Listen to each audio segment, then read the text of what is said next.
All right, so welcome to the deep dive. You're here with us because you really want to get to the heart of these big important topics. You don't Yeah. want to be wading through tons of pages or, endless articles. You want Yeah. that shortcut to being seriously well informed. And today, we're diving into The 4-Hour Workweek by Tim Ferriss. Absolutely. This book, it's kind of a Bible for people who want to ditch that, soul-crushing 9 to 5 grind and figure out how to prioritize what actually matters. Yeah. Their time, their freedom, Yeah. the ability to just move and experience life. Exactly. You, our listeners, you guys get it. You value your time. You want to learn stuff that can actually change how you see the world. Yeah. And that's what this deep dive is all about. Absolutely.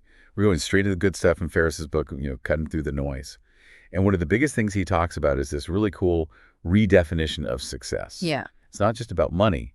It's about this idea that time plus mobility equals real riches. I like that. Let's break that down. So the book kind of throws this term at us right away, the new rich, Right, the NR. the NR. But it's not just about, having a ton of cash, is it? No, not at all. It's not about flashing your wealth. The new rich are all about designing a life where they have tons of free time and they can basically go wherever they want. Right. It's about freedom and experiences, more than just a big bank account. Like a great example is Ferriss says himself.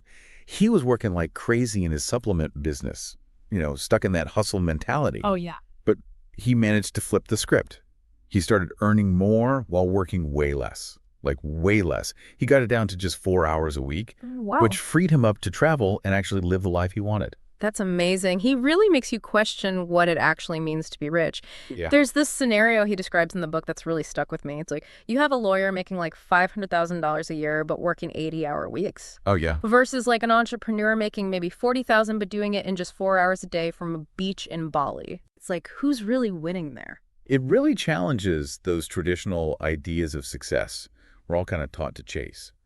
And to actually achieve this new rich lifestyle, Ferriss lays out a whole set of rules. Yeah. And they kind of go against a lot of conventional wisdom. Right. One of the big ones that jumps out is this idea that retirement shouldn't be the end goal, the thing we're all working towards. Yeah. It's more like a backup plan. That's a huge shift.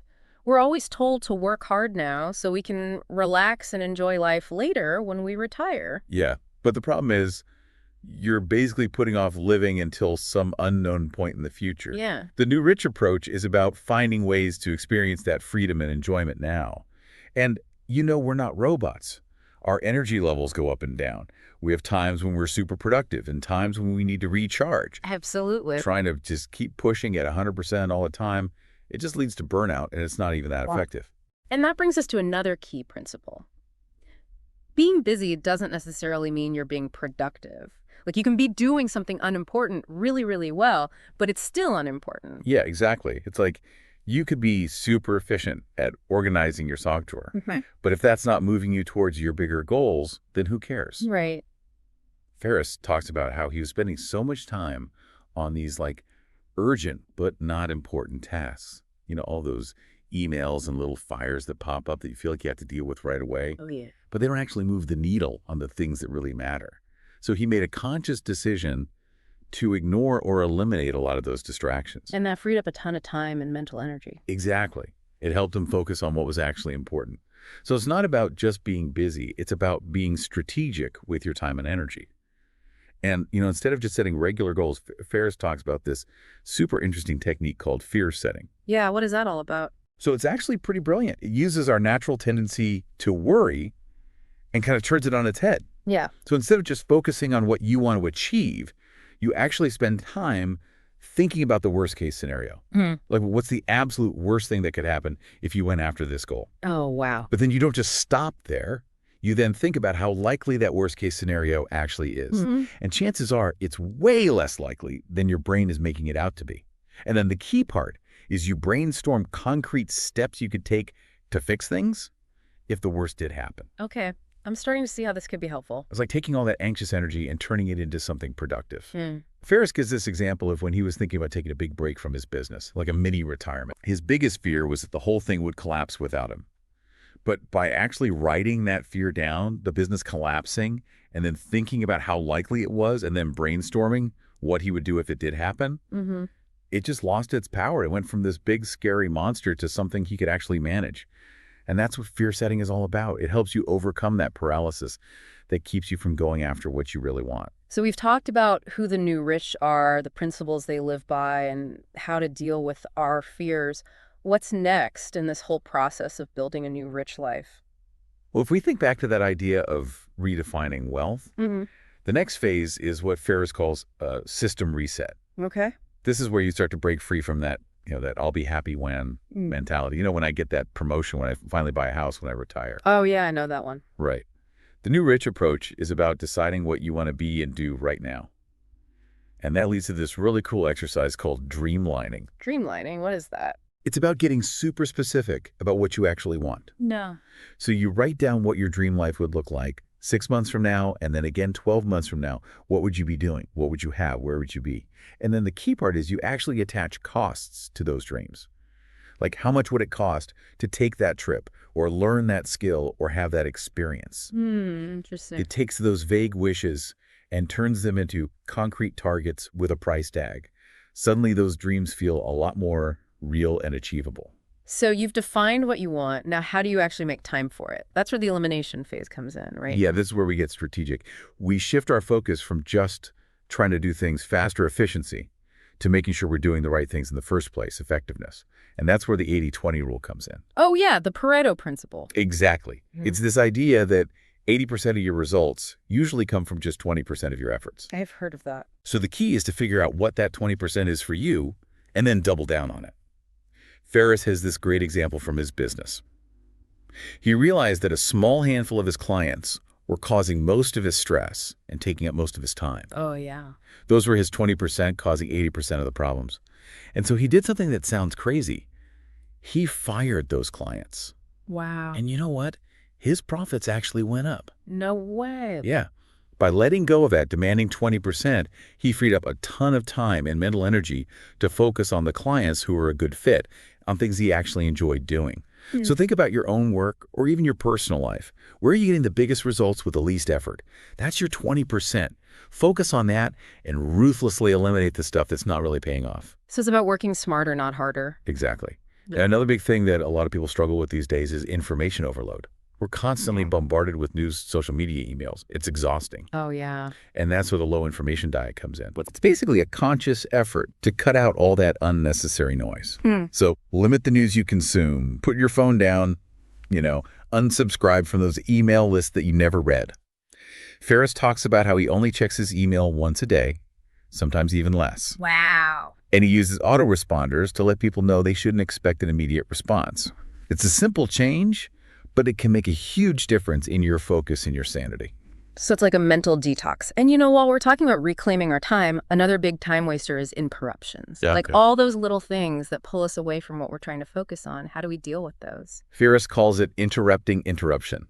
So first you got to minimize those distractions as much as possible. Batch similar tasks together. Like instead of checking email all day long, set aside a specific time to deal with it all at once. Oh, that's smart. And then the big part of it is learning to say no. Not everything is worth your time and energy. And this applies to work and your personal life. Right. And he also talks about the importance of teaching others to be more independent, especially if you're in a leadership role or you manage people. Yeah, that makes sense. He has this great question that he would ask his employees: what would you do if I weren't here? It forces them to think for themselves and come up with their own solutions instead of always relying on him for answers. That's brilliant. It empowers them, and it frees you up to focus on the bigger picture. So we've defined our goals, we have eliminated the unnecessary, and we've learned to minimize distractions. What's next? Well, now we move into the automation phase. This is where outsourcing comes in. Outsourcing. Yeah. A big part of this is using virtual assistants, VAs, Okay. to handle those tasks that are kind of time-consuming but don't require your specific expertise. And this isn't just for business stuff. Ferriss even talks about outsourcing personal errands if it frees up your time for more important things. I've heard of that, like hiring someone to manage your calendar or make travel arrangements. Exactly. But Ferriss takes it even further. He talks about using VAs for things like, disputing credit card charges or even researching potential dates. It's about being really strategic about how you spend your time. And then automation also applies to creating what he calls income autopilot. Okay, what is income autopilot? It's about setting up systems that generate income without you needing to be constantly involved.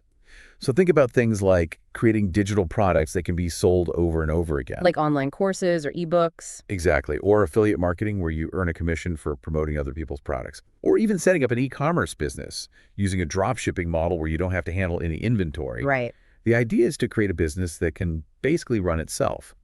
Now, before you go all in on creating a product or service, Ferriss emphasizes the importance of testing the muse. What does that mean? It's basically making sure there's actually demand for your idea before you invest a ton of time and money. Hmm.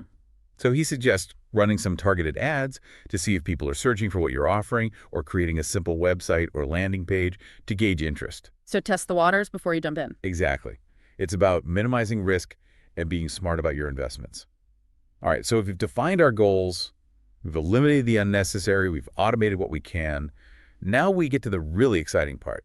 Liberation. Liberation. Yeah, this is where that freedom of time and mobility that the new rich are all about really comes into play. And a big part of this is the concept of mini retirements.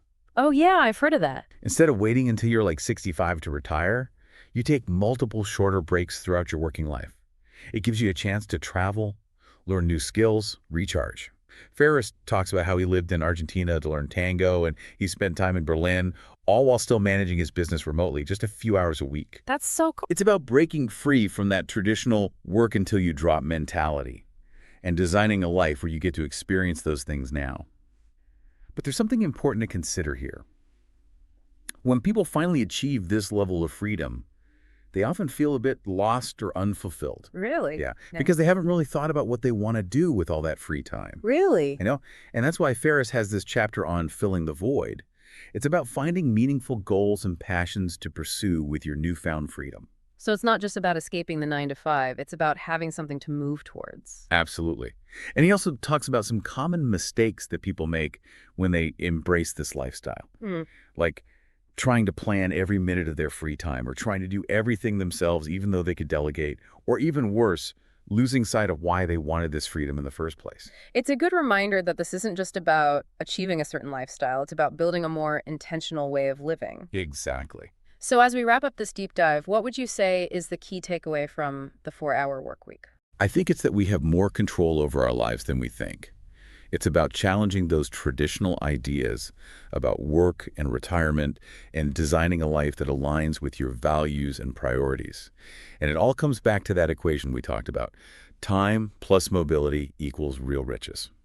So for you listening, take some time to think about these ideas. How do they apply to your life and your goals? What resonated with you the most? And here's a question to leave you with. What one small thing could you do this week to reclaim a little bit of your time and start moving towards a life that's defined by freedom and experience rather than just money? Doesn't have to be a big change. Just start somewhere. Thanks for joining us on the deep dive. We'll see you next time. See ya.